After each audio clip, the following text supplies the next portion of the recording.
World War I, known as the Great War, was a cataclysmic event that reshaped the political and social landscape of Europe. In the midst of this unprecedented conflict, a select group of leaders emerged whose resolve and leadership proved crucial to the eventual victory of the Allies. Among them was Georges Clemenceau, the French Prime Minister, whose unwavering determination and fierce nationalism earned him the nickname the Tiger. Clemenceau's leadership during the war and his influence on the post-war peace process were instrumental in shaping the future of Europe. This video will explore Clemenceau's life, his role during World War I, and his enduring legacy as one of France's most iconic leaders. Georges Clemenceau was born on September 28, 1841, in the small town of Mouilleron-en-Paris in western France. His family was politically active, and Clemenceau was raised with strong Republican values, which shaped his early political ideals. After studying medicine in Paris, Clemenceau turned his attention to politics and journalism. He became a vocal advocate for the Third Republic and was heavily involved in the anti-imperial and anti-clerical movements of the late 19th century. Clemenceau's early political career was marked by controversy and conflict. He served as a deputy in the French National Assembly, but was known for his sharp tongue and uncompromising views, which made him both a popular figure and a polarizing one. Clemenceau's reputation as a fiery orator and staunch defender of republicanism earned him the nickname the Tiger. Throughout his career, he remained a steadfast opponent of authoritarianism and imperialism, believing that France's future lay in a democratic and secular republic. Clemenceau's political fortunes fluctuated over the years, and by the turn of the 20th century, he had largely withdrawn from frontline politics.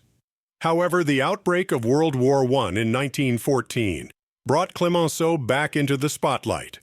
As the war dragged on and the French people grew increasingly weary of the conflict, Clemenceau emerged as a strong critic of the government's handling of the war effort. He believed that France needed stronger, more determined leadership to secure victory.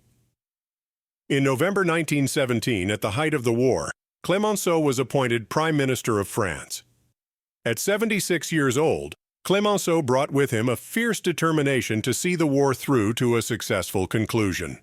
His leadership was defined by a single-minded focus on victory, and he was determined to rally the French people and military behind the war effort. As Prime Minister, Clemenceau's leadership during the final years of World War I was characterized by his refusal to entertain the possibility of defeat or negotiation with Germany. He famously declared, "I make war," signaling his uncompromising stance on continuing the fight until the Allies achieved a decisive victory. Clemenceau worked tirelessly to boost the morale of the French people and military, frequently visiting the front lines and encouraging soldiers to continue their efforts despite the hardships they faced. Clemenceau's determination to win the war earned him the respect and admiration of many, but it also made him a divisive figure. He clashed with military leaders and political opponents who favored a more conciliatory approach or who were willing to negotiate peace terms with Germany. Clemenceau's belief that only total victory would secure lasting peace for France drove his policies and his actions throughout the war. Clemenceau's leadership played a crucial role in the eventual Allied victory. By the time he took office in 1917, the French army had been weakened by years of brutal trench warfare, and morale among the troops was low. Clemenceau worked closely with military leaders such as General Ferdinand Foch to coordinate the Allied war effort and ensure that France remained a strong and effective fighting force. Clemenceau's ability to inspire the French people and military to persevere through the darkest days of the war was instrumental in maintaining the country's resolve.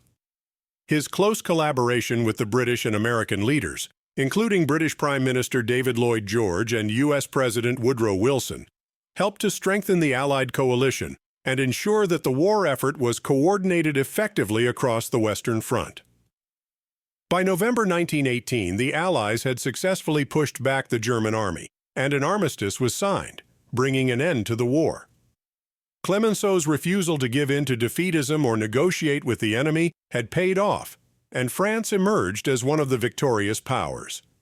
Following the end of the war, Clemenceau played a central role in the peace negotiations that took place at the Paris Peace Conference in 1919. As one of the Big Four leaders, alongside Lloyd George Wilson and Italian Prime Minister Vittorio Orlando, Clemenceau had a significant influence on the drafting of the Treaty of Versailles. His primary goal during the negotiations was to ensure that Germany was held accountable for the devastation it had caused and that France's security would be guaranteed in the future. Clemenceau's approach to the peace process was shaped by his experiences during the war and his deep-seated belief that Germany posed an ongoing threat to France. He pushed for harsh penalties to be imposed on Germany, including significant reparations payments and territorial concessions. Clemenceau also insisted on the creation of a demilitarized zone in the Rhineland to provide a buffer between France and Germany, as well as the return of Alsace-Lorraine to French control. While Clemenceau's stance on punishing Germany was supported by many in France, it also drew criticism from some of his fellow negotiators. President Wilson, in particular, advocated for a more lenient approach, focusing on the creation of the League of Nations as a means of securing lasting peace. Clemenceau, however, remained skeptical of the League's ability to prevent future conflicts and believed that only by weakening Germany could France's security be ensured. The Treaty of Versailles, signed in June 1919, was one of the most significant outcomes of the Paris Peace Conference, but it also became one of the most controversial. Clemenceau achieved many of his goals, including the return of Alsace-Lorraine to France and the imposition of severe financial and territorial penalties on Germany. However, the treaty's harsh terms would later be blamed for fostering resentment in Germany, contributing to the rise of Adolf Hitler and the outbreak of World War II 2 decades later. Clemenceau's legacy is thus a complex one. While he was hailed as a hero in France for his leadership during the war and his role in securing a harsh peace settlement, he was also criticized by those who believed that the Treaty of Versailles sowed the seeds of future conflict. Clemenceau himself was unapologetic about his actions, maintaining that France's security had to come first and that Germany's power needed to be curtailed to prevent another war. After the conclusion of the Paris Peace Conference, Clemenceau's political career began to wind down.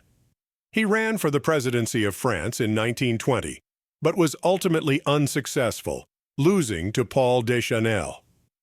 Following this defeat, Clemenceau retired from active politics, although he remained a respected figure in French society until his death on November 24, 1929.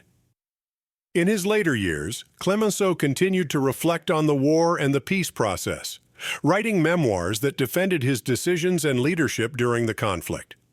He remained a staunch critic of those who questioned the Treaty of Versailles or argued for a more lenient approach to Germany, believing that his actions had been necessary to protect France's future. Georges Clemenceau's leadership during World War I was defined by his unwavering commitment to victory and his fierce dedication to protecting France's interests.